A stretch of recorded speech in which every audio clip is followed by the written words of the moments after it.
నమస్కారమండి. నేను మీ Gayatri from simply Telugu channel. మళ్ళీ మనం తిరిగి ఏదో ఒక గట్టి దెబ్బ కొడదాం, దాన్ని లేకుండా చేద్దాం. అయ్యో, నువ్విలా మాట్లాడుతున్నావేంటి బాబు? పక్కన ఎవరైనా విన్నారంటే నీ పని అయిపోతుంది. ఎవ్వరూ వినరు పెద్దమ్మా, నువ్వలా చూస్తూ ఉండు. మా అత్తయ్య గారి స్థానం కూడా లాగేసుకుంటాను. నెక్స్ట్ జరగబోయేది అదే. చైతు మొత్తం వినేస్తుంటాడా? జీవన జీవన ఎవరితో మాట్లాడుతున్నావు?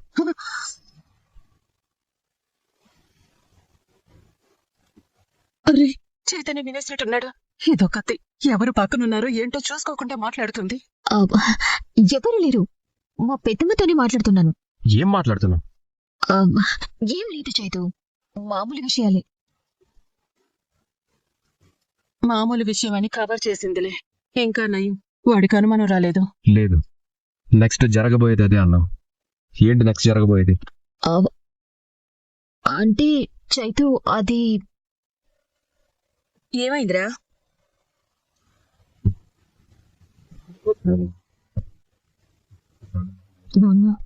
చైతునైతే ఏదో ఒక రకంగా మేనేజ్ చేసేదాన్ని. ఇప్పుడు అత్తయ్య గారు మావయ్య గారు కూడా వచ్చారు.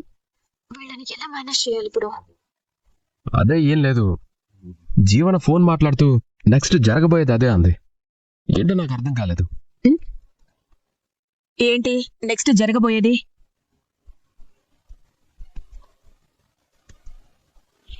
అదే అడుగుతుంటే మాట్లాడవేంటి? మేం వినకూడదు ఏమన్నా మాట్లాడుతున్నావా నువ్వు? అడిగేది నిన్నేనమ్మా, ఏంటో చెప్పు. అబ్బా, ఒక్కరికి ముగ్గురయ్యారు. ఇప్పుడు ఈ ముగ్గురిని ఎలా కవర్ చేయాలో ఏంటో. అరే, అడుగుతుంటే మాట్లాడవేంటి? మేం వినకూడని మాటలేమైనా మాట్లాడుతున్నావా నువ్వు? అయ్యో, భలే వారే అత్తయ్య గారు, అలాంటిదేం లేదు. పద్మమ్మ చచ్చిపోయింది కదా, సింహాద్రి హాస్పిటల్లో ఉన్నాడు. మా గ్రాని ఫోన్ చేసింది.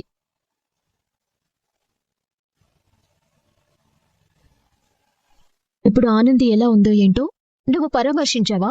ఇప్పుడే మీ అమ్మ వాళ్ళు ఫోన్ చేసి మాట్లాడారు అని అనింది. ఆనంది ఏం బాధపడాల్సిన అవసరం లేదు, సింహాద్రి గారు కోలుకుంటారు. నెక్స్ట్ జరగబోయేది అదే కదా అని నేనన్నాను. అంతే అత్తయ్య గారు.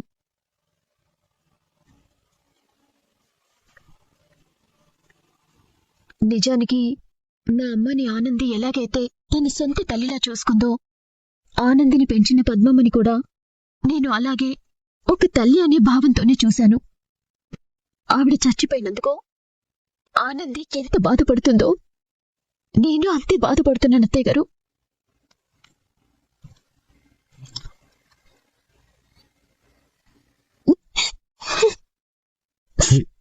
ఊరుకో జీవన, నువ్వు బాధపడకు. కావాలంటే ఒకసారి హాస్పిటల్కి వెళ్ళొద్దాం. వద్దులే హాస్పిటల్కి. తనింకా బాధపడితే తన ఆరోగ్యానికి మంచిది కాదు. కడుపుతో ఉంది కదా. జీవన, నువ్వు ఇంటి దగ్గర రెస్ట్ తీసుకో. అలాగే అత్తయ్య గారు. రాచేతు, ఒకసారి మనం హాస్పిటల్కి వెళ్తే బాగుంటుందేమో సునందా. లేదండి, నేను ఆదిత్యకి ఫోన్ చేశాను. వాడు రావద్దన్నాడు. మనం వెళ్తే ఏమవుతుంది? పరామర్శిస్తాం. ఆనందికి మరోసారి చచ్చిపోయిన వాళ్ళ అమ్మా నాన్నని గుర్తు చేయాలి. అప్పుడు ఇంకా బాధపడుతుంది. ఏడిపించడం తప్ప ఇప్పుడు మనం చేసేదేముంది? కోలుకోవడానికి కొంచెం టైం పడుతుంది కదా. కరెక్ట్గా చెప్పావు మమ్మీ. నేను కూడా ఫోన్ చేసి నేను వస్తాను, బయలుదేరుతున్నానంటే అన్నయ్య వద్దన్నాడు. వదిన ఈ బాధలో నుంచి త్వరగా కోలుకోవాలని ఆ దేవుణ్ణి కోరుకుంటున్నాను.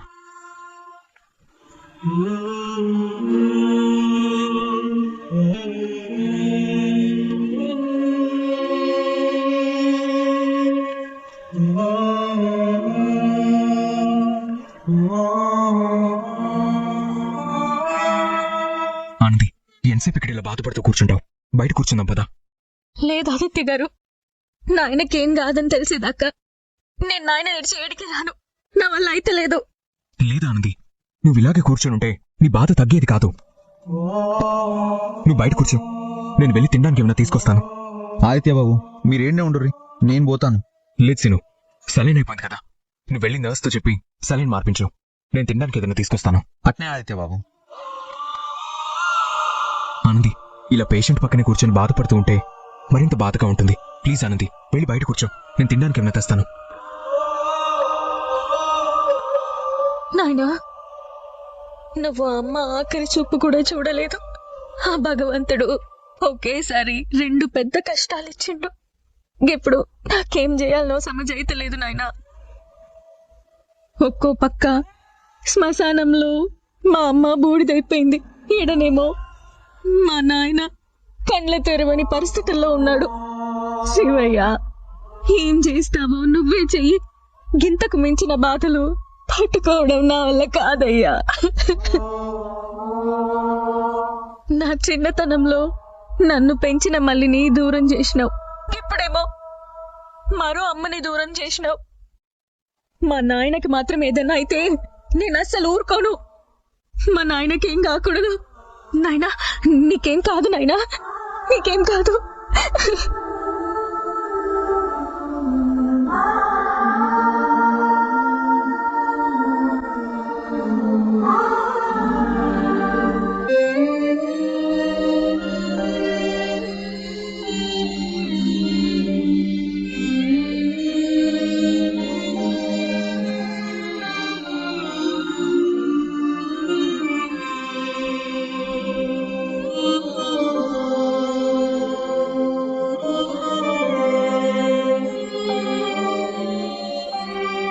అక్క,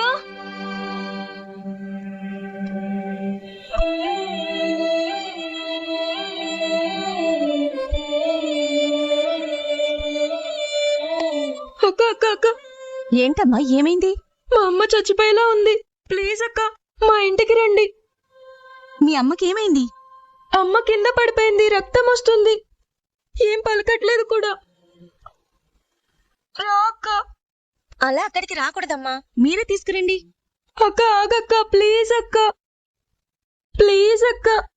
అమ్మ మామూలుగా లేదు, కళ్ళు తెరవట్లేదు. మా అమ్మ చచ్చిపోయేలా ఉంది. ఎక్కడికి రావాలి?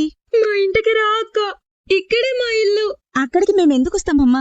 కావాలంటే హాస్పిటల్కి తీసుకురా, వెళ్ళు. ప్లీజ్ అక్క, మా అమ్మని ఎలాగైనా కాపాడక్క. అమ్మ, మాకు బోల్డన్ని పనులున్నాయమ్మా, అవన్నీ నీకు తెలియదు, వెళ్ళు. అక్క, మా అమ్మ చచ్చిపోతుంది.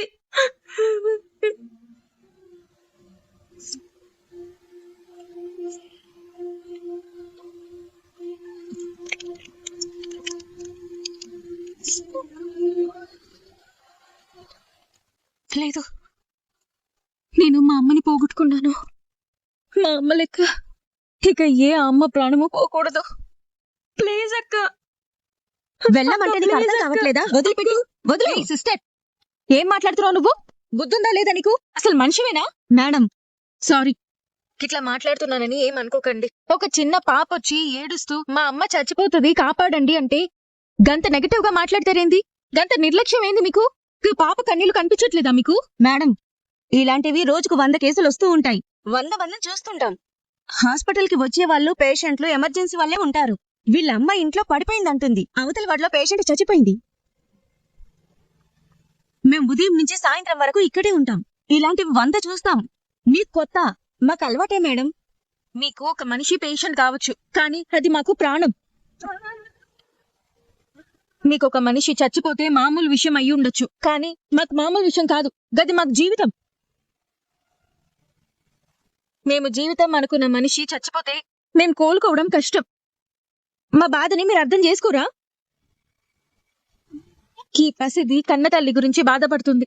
అసలు జీవితం అంటే ఏందో తెలియని వయసులో తల్లి గురించి బాధపడుతుంటే నువ్వెంత సమజ్ చేసుకోవాలి? ఎంతసేపు డ్యూటీలు చేస్తే సరిపోదమ్మా, మానవత్వం కూడా ఉండాలి. మేడం, మాకు మానవత్వం ఉంది, మీకు మానవత్వం ఉంటే మీరే హెల్ప్ చేయండి. మేమైతే చేయలేం, మాకు ఇవన్నీ అలవాటే మేడం. పాప, మీ అమ్మ ఏడుందమ్మా? ఇంటి దగ్గరే పడిపోయిందక్క. మీ ఇల్లు ఏడుందో నాకు చూపిస్తావు కదా? చూపిస్తానక్క.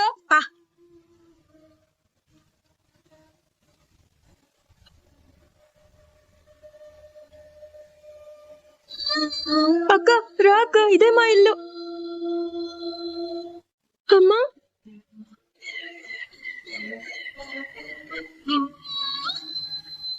అమ్మా, అమ్మ లేమ్మా, అమ్మా, అమ్మా, అమ్మ లేమ్మా. అయ్యో, ఈవిడ తలకి గాయమైంది, రక్తం కూడా వస్తుంది. అమ్మా, అమ్మా, అక్క వచ్చింది లేమ్మా. అక్క, అమ్మ పలక. అమ్మా అమ్మ లేమ్మా అమ్మా అమ్మా అమ్మ లేమ్మా. అయ్యో ఈవిడ తలకి గాయమైంది, రక్తం కూడా వస్తుంది. అమ్మా అమ్మా అక్క వచ్చింది లేమ్మా. అక్క అమ్మ పలకట్లేదు, చచ్చిపోయిందా? అమ్మ అమ్మ లేమ్మా అమ్మ. బుజ్జి నువ్వు తప్పు.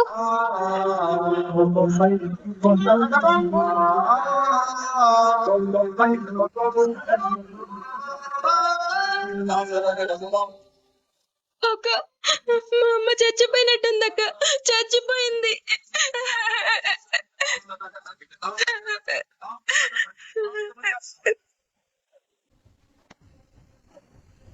అమ్మా అమ్మ లే అమ్మా. అమ్మా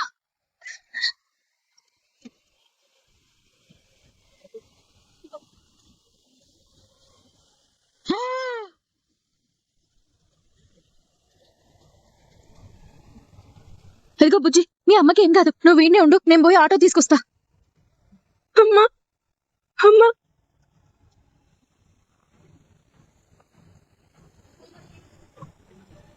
అన్నా కొంచెం త్వరగా పోనీ అన్నా.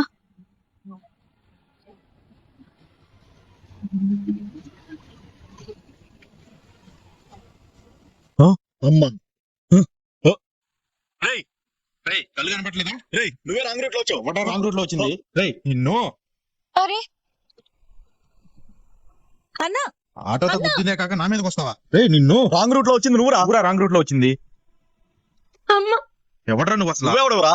రాంగ్ రూట్ లో వచ్చిందే కాక హాస్పిటల్ పోవాలరా అన్నా. అన్నా ఆ గొడవ వదిలే అన్నా. రేయ్ అయిపోయారు నా చేతులు ఈరోజు. అన్నా రేయ్. అన్నా అమ్మా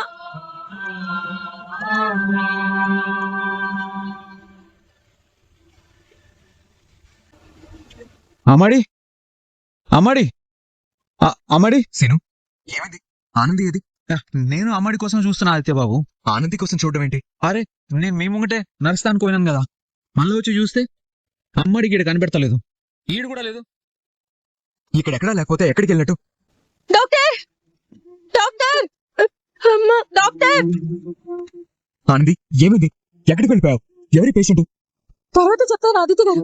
డాక్టర్ డాక్టర్ అమ్మా. ఏమైందమ్మా?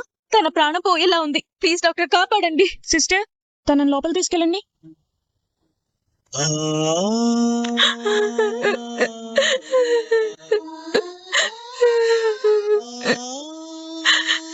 పాపా ఊరుకోమ్మా, మీ అమ్మకేం కాదు. ఆనంది ఎవరు తను? ఏమనుకుంటున్నారు మీరు? అలా చెప్పా పెట్టకుండా ఆటో తీసుకొచ్చేయడమేనా? ఆటో తీసుకురావడం ఏంటి? అసలు ఏం మాట్లాడుతున్నాడు తను? అన్న నువ్వేం అనుకోవద్దు, తన ప్రాణం కాపాడడానికి అంతకన్నా వేరే దారి లేదు. నువ్వేమో ఒక పక్క నుంచి ప్రాణం పోతుంటే మరొకరితో గొడవ పడుతున్నావు. గొడవ పడితే నీ ఆటోకి న్యాయం జరగొచ్చేమో, కానీ ప్రాణం విలువ తెలుసుకుని మాట్లాడన్నా నువ్వు. సారీ అమ్మా. సారీ కాదన్నా, మనం మనుషులం. ఒక మనిషిగా సాటి మనిషి ప్రాణం కాపాడకపోతే ఇంకెవరు కాపాడతారన్నా? ఎంతైందో చెప్పన్నా. వద్దులే అమ్మా, డబ్బులు తప్పు నాదే. ఇంకోసారి ఇలాంటి జరగకుండా చూసుకుంటాలే అమ్మా. ఉంటానమ్మా. అన్నా ఒక్క నిమిషం ఉండు. ఆదిత్య గారు ఒక 500 ఇవ్వండి. ఇగో తీసుకో అన్నా, నువ్వు కూడా బతకాలి కదా, తీసుకో. ఒక్క మాట అయితే గుర్తుపెట్టుకో అన్నా, డబ్బు సంపాదించడం ఒక్కటే కాదన్నా, మానవత్వం కూడా ఉండాలి. అది యాదుంచుకో.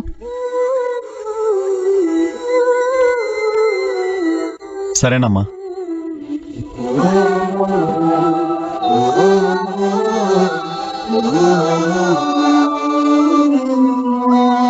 డాక్టర్ గారు వచ్చారు, రా. డాక్టర్ ఎట్లుంది ఆవిడికి? తనకి బ్లడ్ చాలా తక్కువగా ఉంది. ఏ పాజిటివ్ బ్లడ్ కావాలి. మా హాస్పిటల్లో స్టాక్ లేదు. లేదు డాక్టర్, నేనే బ్లడ్ ఇస్తాను. సిస్టర్ అర్జెంట్ గా కలెక్ట్ చేసుకోండి, త్వరగా క్విక్. పదండి మేడం, పదండి. ఆనంది నువ్వేం చేస్తున్నావు? నీకేమైనా అర్థం అవుతుందా? ఏం లేదు ఆదిత్య గారు, ఏం జరిగిందో నాకు తెలియదు, కానీ ఈ పాప వాళ్ళ అమ్మ చచ్చిపోతుందని హాస్పిటల్కి వచ్చి బాధపడుతుంటే ఎవరూ పట్టించుకోలేదు. నాకు మా అమ్మ గుర్తొచ్చింది. ఎట్లయినా సరే ఈ పాప తల్లిని కాపాడాలనుకున్నాను. ఇప్పుడు వాళ్ళ అమ్మని కాపాడాలి, ఎందుకంటే మా అమ్మని నేను ఎట్లాగో కాపాడుకోలేకపోయినా వీళ్ళ అమ్మ జీవితాన్నైనా కాపాడాలి. అది సరే కానీ నువ్వెలా బ్లడ్ ఇస్తావు? మొన్ననే కదా మా నాన్నకి సర్జరీ జరిగింది. మళ్ళీ ఇప్పుడు ఎలా బ్లడ్ ఇవ్వగలవు? లేదండి, ఎట్లయినా వీళ్ళ అమ్మ ప్రాణం కాపాడాలి. సరే నాకు అర్థమవుతుంది, కానీ నువ్వు బ్లడ్ ఇవ్వడం మాత్రం కరెక్ట్ కాదు. నాది ఓ పాజిటివ్ బ్లడ్ గ్రూప్. నేను ఎవరికైనా బ్లడ్ ఇవ్వచ్చు. నేను బ్లడ్ ఇస్తాను. సరైన టైంకి తీసుకొచ్చారు. తనకిప్పుడు ఏ ప్రమాదం లేదులేండి.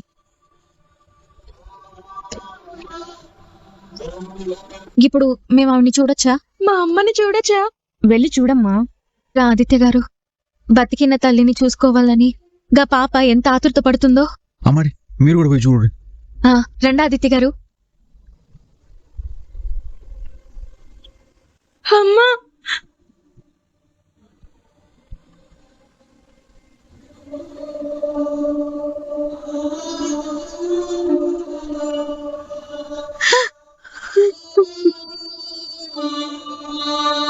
అమ్మా, నిన్ను బ్రతికించింది ఇదిగో ఈ అక్కే.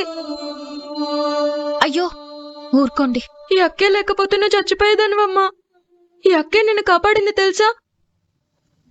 ఏ జన్మలో మీకు రుణం ఉండిపోయానో కాని మీకు జీవితాంతం రుణపడుంటాను.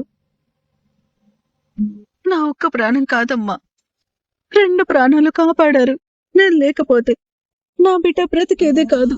లేదండి, ఇది ఏ జన్మలోనూ మిగిలిపోయిన రుణం కాదు. ఈ జన్మలో తీర్చుకున్న రుణం అనుకోండి. అసలు ఏమైందమ్మా మీకు? ఏం చెప్పమంటారమ్మా? పాప పుట్టిన దగ్గర నుంచి నా భర్త సరిగా లేడు. ఎప్పుడు తాగి శుచి కొడుతూ ఉంటాడు. ఒక రకంగా చెప్పాలంటే ఇప్పుడు పాపకి నేనే ఆధారం. అవును, ఇంతకీ పాప ఏం చదువుకుంటుంది? లేదమ్మా, చదివించట్లేదు. చదివించే స్తోమత నాకు లేదు. బతకడానికి భారంగా ఉంటే చదువు ఎక్కడి నుంచి వస్తుందమ్మా? మీ పరిస్థితి నాకు సమజైంది. పాపని నేను చదివిస్తాను. మీ బాధ్యత నేను తీసుకుంటాను. మీరేం బాధపడకండి. నువ్వు దేవతవమ్మా. ఏం కాదండి, భగవంతుడే మనుషులకి ఏదో ఒక రూపంలో సాయం చేస్తాడు. నా రూపంలో గా శివుడే మీకు సాయం చేసిండనుకోండి. పాప, ఇక మీ అమ్మకి ఏం కాదు. అమ్మని కాపాడినందుకు థ్యాంక్స్ అక్క. చూడు, అమ్మని జాగ్రత్తగా చూసుకోవాలి. అమ్మ దగ్గరే ఉండు. అలాగే అక్క. ఉంటాను. సరేనమ్మా.